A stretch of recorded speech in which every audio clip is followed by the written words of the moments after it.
Hi everyone, and welcome to your month 3 educational video. So for today's presentation I wanted to talk to you a bit about the Couch to 5K running program, some of the health benefits of running and looking into exercise as we age. So a short and sweet one here, but some really important and interesting points on this one.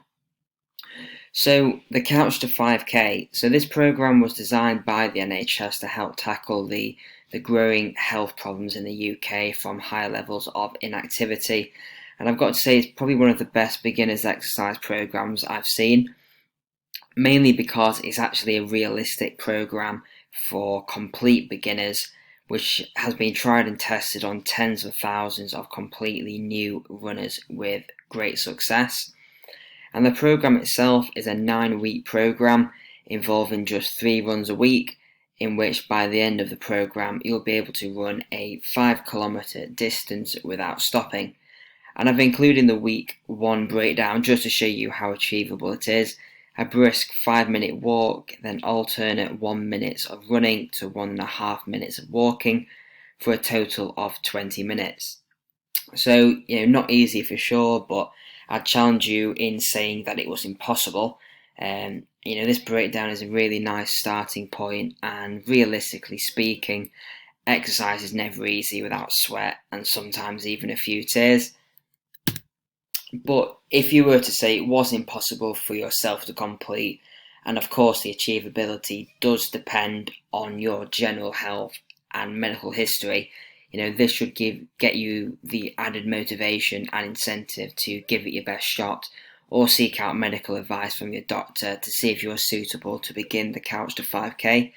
And this added motivation comes from a recent very high level study which included over 200,000 participants, and they found that just completing at a minimum of 50 minutes per week of running resulted in a 27% reduced risk of all-cause mortality, 30% of cardiovascular mortality, and 23% for cancer mortality.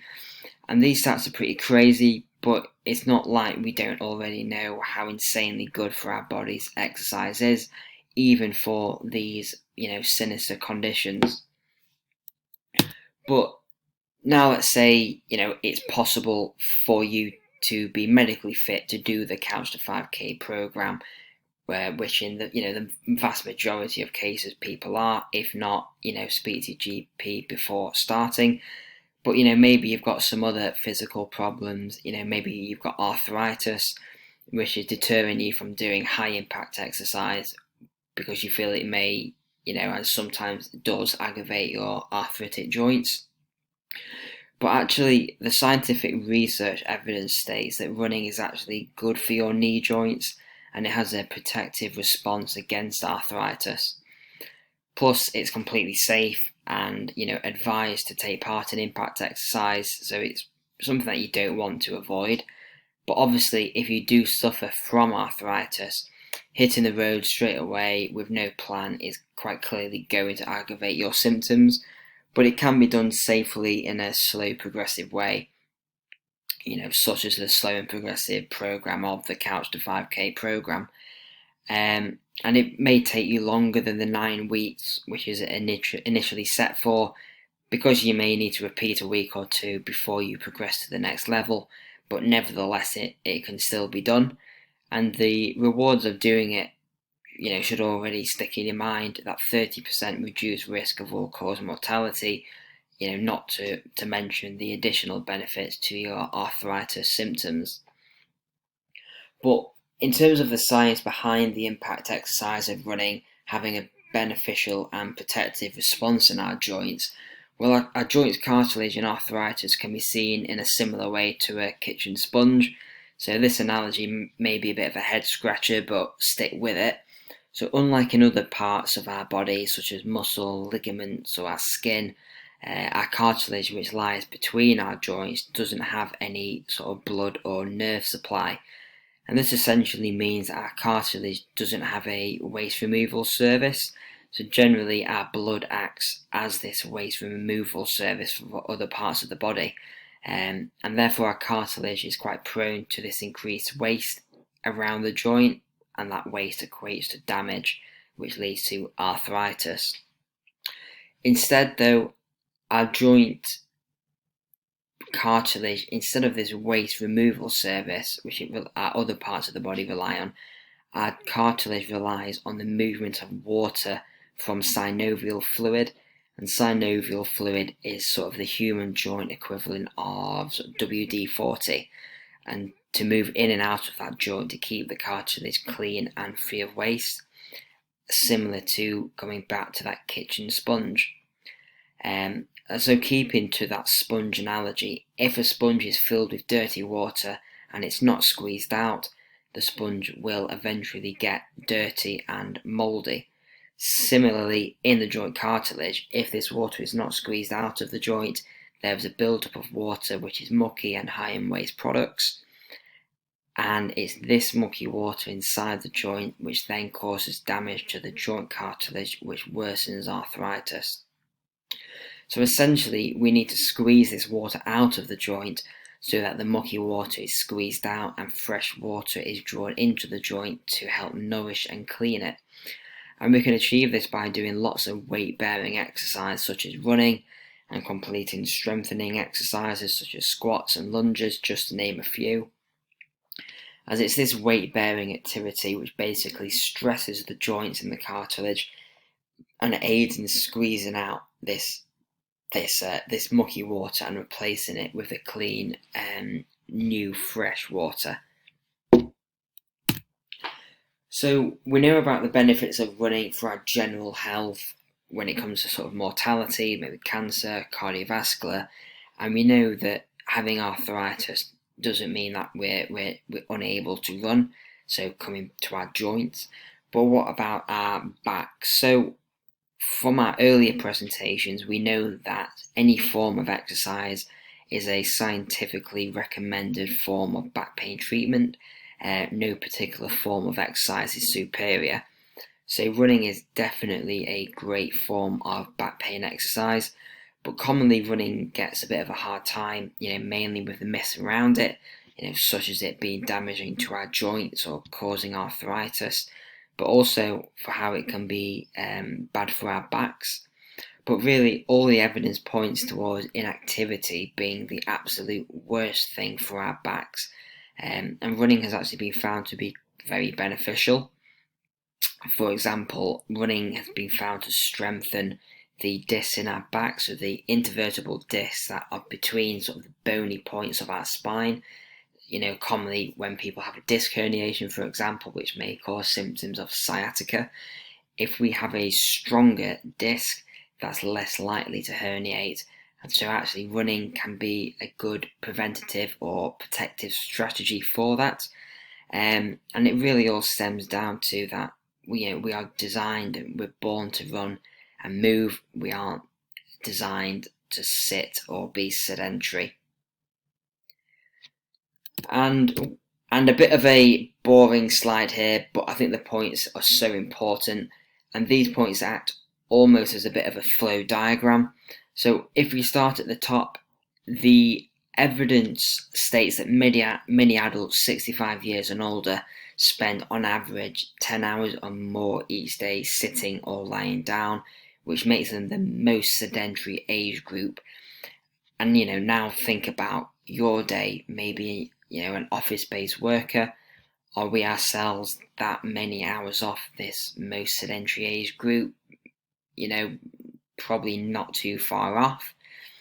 And then the price of this inactivity leads to lots of things, such as a high rates of falls, obesity, and heart disease, which definitely becomes more prevalent as we age, and definitely fits the narrative of what we see, through our families or our friends and out there in sort of daily life. And the interesting point is that just because we age, it doesn't mean that we're predetermined to get these diseases such as heart disease or become obese or be at a higher risk of falls. It's the fact that as we age, we become more sedentary, due to maybe we're not working, or we feel we get fatigued a bit easier. We don't for any reason we're not working, we're not out and about, we're not as active and more likely to stay inside and not venture out as much. And this is why we get these increases of prevalence of these diseases, not so much because of the number of our age. And similarly, the same goes for the general aches and pains, including back pain. So a leading NHS health promotion consultant stated that as people get older, their bodies decline in function, and physical activity helps to slow that decline, because obviously just by not being sedentary, so if we're really active, it clearly doesn't avoid the inevitability of aging and the physical functional decline, but it can massively prolong our independence and physical function. And this is why physical activity is so important. It's definitely sad to see some people, maybe only in their, late 50s or early 60s, who are unable to walk more than maybe half a mile with a walking stick because they either didn't or were unable to take care of their physical functional health earlier in life. And of course, there are anomalies, due to unpreventable diseases and illnesses. But very quite broadly and generally speaking, we could all do a lot more as we age to prolong our pain-free physical health. And the Couch to 5K is such a great way of doing that. So, throughout all these exercise classes that we've been doing throughout this 90-day back pain program, looking into the flexibility and the mobility and the strength work are all great forms of exercise for our strength and our, joint health, but not as much for our cardiovascular health. For that, we need to get our heart beating fast, and we need to do the aerobic side of exercise. So whether that's on a rowing machine or cycling or hiking, even, the running, such as this Couch to 5K, we need to do these sorts of exercises to make sure that we're hitting all the right marks to keep our bodies healthy. And sometimes there can be a bit of a mismatch between what people think counts as this aerobic activity. So, things like your daily chores, such as your light gardening, your shopping, your walk to the shops, your housework, they don't count towards your recommended exercise of 150 minutes moderate aerobic activity a week. But things like running, weight training, swimming, cycling and heavy gardening do. So we need to be taking our bodies more to its aerobic limit by pushing our heart rate above that comfortable zone that it can withstand with easily with the light gardening, and taking it more to the point where we are getting short of breath, getting a sweat on, into the bit more of the uncomfortable side of exercise to make sure that we're getting the best benefit from it. So I hope you've enjoyed this short presentation, and I hope you are getting on well with your exercise classes, and I'll see you next week.